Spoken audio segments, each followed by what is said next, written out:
రైతు తన చేన్లో పండించినటువంటి కూరగాయలని తీసుకొచ్చి మార్కెట్లో కూర్చొని ఎంత కమ్ముతావు కిలో టమాటా అంటే 15 రూపాయలంటే 10 రూపాయలకి ఇస్తావా లేదా అని అంటారు.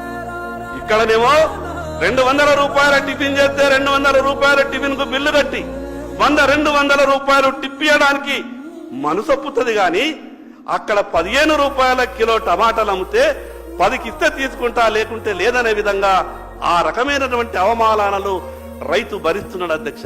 నేను ఎందుకు ఈ మాట చెప్తున్నానంటే అధ్యక్ష, కళ్ళకు నీళ్ళొస్తాయి అధ్యక్ష. ఈ రోజు ఏ రైతు కూడా సంతోషంగా లేడు అధ్యక్ష. మీరు రైతు బంధించిన రుణమాఫీ చేసిన కేవలం ఎన్నికలప్పుడు రాజకీయ మాటలు మనం మాట్లాడుతున్నాం, కానీ రైతు ఈ రోజు కూడా సంతోషంగా లేడు అధ్యక్ష. అధ్యక్ష, 5 ఎకరాలు ఉన్నటువంటి రైతు తను పండించినటువంటి పంటని కుటుంబం అంతా కూడా